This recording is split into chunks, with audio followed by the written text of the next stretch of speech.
बहुत समय पहले की बात है। कटकपुर गांव में एक महाजन की पत्नी अपने 3 बेटों और बहुओं के साथ रहती थी। सुखी परिवार था और सब लोग आराम से एक ही घर में रहते थे।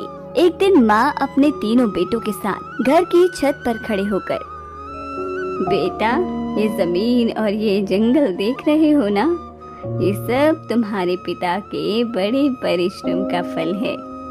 इस जमीन पर बरसों खेती करके और जंगल की लकड़ियां काटकर तुम्हारे पिताजी ने हमारी हर जरूरत पूरी की और इतना बड़ा घर बनाया ताकि हमारा सारा परिवार सुख से एक साथ रह सके। हाँ माँ, मुझे आज भी याद है कैसे पिताजी मुझे अपने कंधे पे बैठाकर सुबह सुबह अपने साथ खेतों में लेकर जाया करते थे। मुझे तब खेती से कटी हुई फसलें रखने में बहुत मजा आता था। हाँ, गोपू ने खेतों में खूब मेहनत की है, लेकिन तुम्हारे पिताजी तुम दोनों की सफलता से भी बहुत खुश थे और इसीलिए उन्हें अपने आखिरी समय में किसी तरह का दुख नहीं था। बस उनकी एक ही अंतिम इच्छा थी कि इस जमीन जायदाद का बंटवारा कभी ना हो और इस घर में तुम लोग मिलजुल कर एक साथ रहो। हाँ हाँ माँ, हम कभी उनकी इच्छा के विरुद्ध नहीं जाएंगे। हाँ माँ, भाई बिल्कुल सही कह रहे हैं। हम हमेशा एक साथ ही रहेंगे।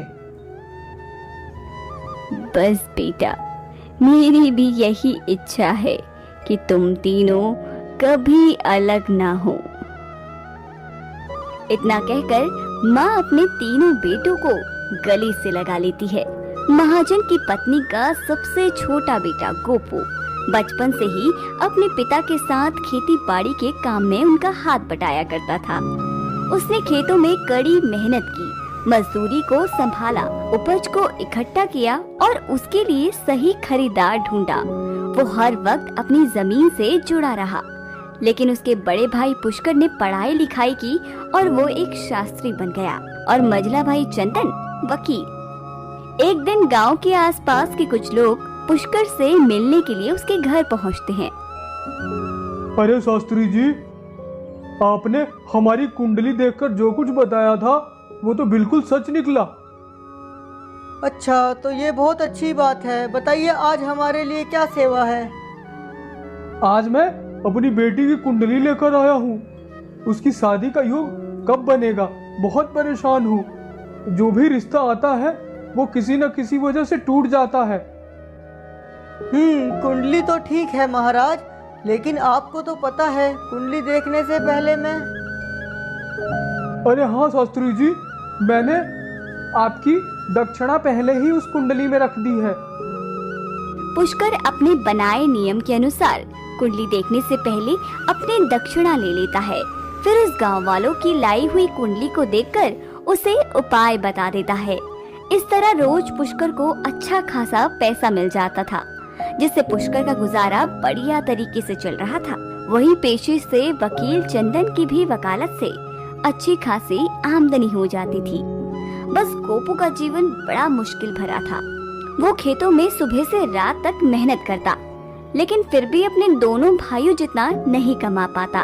उसके मुकाबले बाकी दोनों भाई काफी आराम की जिंदगी जी रहे थे, जिससे गोपू को तो दिक्कत नहीं थी, लेकिन उसकी पत्नी बहुत दुखी थी।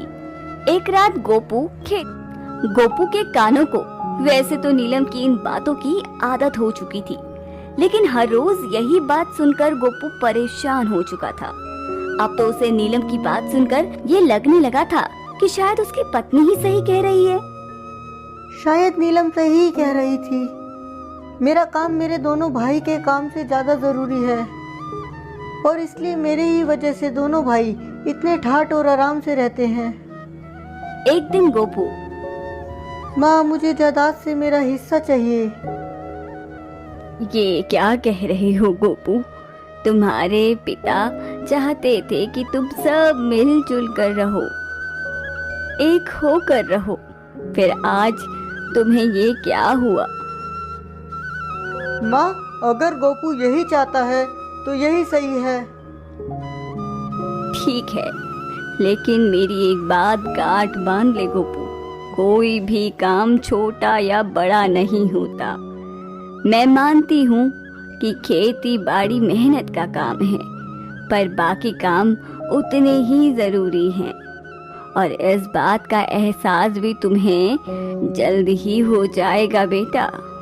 जमीन जायदाद के कागज तैयार किए गए, उनके आधार पर बंटवारा होना था। गोपू बहुत बढ़ चढ़कर सब चीजें सीख समझ रहा था, जबकि उनके दोनों भाई चुपचाप ये तमाशा देख रहे थे। मेरे बच्चों, आज तुम बहुत बड़ा फैसला लेने जा रहे हो।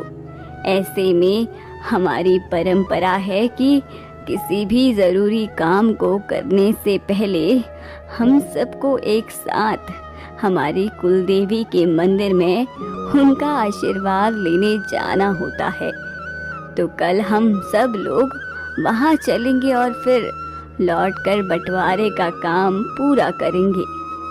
बेटों ने माँ की ये बात मान ली और अगले दिन बेटे और अपनी बहुओं को लेकर महाजन की पत्नी कुलदेवी के दर्शन को निकल पड़ी। वहां पहुंचकर सभी ने कुलदेवी के दर्शन किए और फिर वहां से लौटने लगे कि तभी एक गांव के बाहर ही एक पुराना सा मंदिर था और आसपास में ही खाने की दुकान भी थी। बच्चों, मैं तो बहुत थक गई हूँ और भूख भी लग रही है। आगे चलने से पहले यहाँ बैठकर कुछ खा लेते हैं और आराम भी कर लेते हैं। माँ के इतना कहने पर तीनों भाई रुपयों की थैली को ढूंढने लगे, लेकिन किसी को पैसे का थैला नहीं मिला। ओ, मुझे याद आ रहा है कि मैंने उसे माँ को सौंपा था। पुष्कर के कहने पर माँ ने भी पैसों की उस थैली को ढूंढा, पर उन्हें भी वो थैली कहीं नहीं मिली। बेटा, दी तो थी तुमने मुझे, लेकिन अब वो थैली मुझे कहीं मिल ही नहीं रही है। अब क्या करें? अब तो एक ही उपाय है, मैं बहुओं के साथ इस सामने वाले मंदिर में रुक जाती हूँ। तुम तीनों जाकर कुछ काम धंधा ढूंढो और कुछ पैसे कमा लाओ, क्योंकि पैसे के बिना ना तो हम कुछ खा पाएंगे और ना ही घर लौट पाएंगे। बेटों ने माँ की ये सलाह मान ली और तीनों भाई अलग अलग दिशाओं में गांव के लिए निकल पड़े। चलते चलते गोपू को रास्ते में कुछ लोग मिले जो काफी परेशान होते हैं। क्या बात है मित्रों, क्या मैं कुछ मदद कर सकता हूँ? भाई, जमीन देख रहे हो? इसके इस हिस्से में सदा ही पानी जमा रहता है और ऐसे में इसमें कुछ भी उगा नहीं पाते। फिर भी हमें राजा को इसका लगान देना पड़ता है।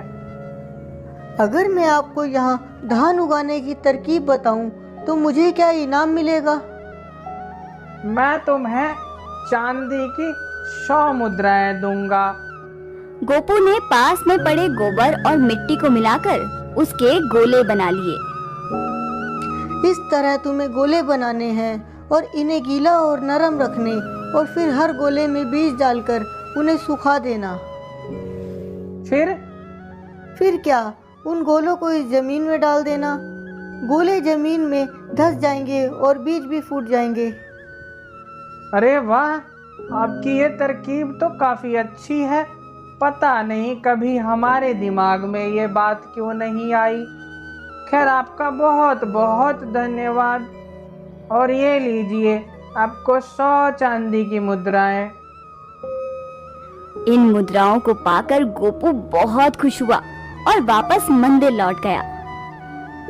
वहीं दूसरी तरफ चंदन भी काम की खोज में गांव में इधर उधर घूम रहा था कि तभी उसे पेड़ के नीचे एक व्यक्ति बैठा दिखा जो काफी दुखी लग रहा था। किस बात की चिंता में हो भाई? मुझे बताओ, क्या पता तुम्हारे किसी काम आ सकूं। भाई, मेरे हम 4 भाई हैं। मृत्यु से पहले हमारे पिता ने अपनी सारी संपत्ति हम चारों भाइयों में बांट दी थी, लेकिन एक काली बिल्ली थी जिसे बांटना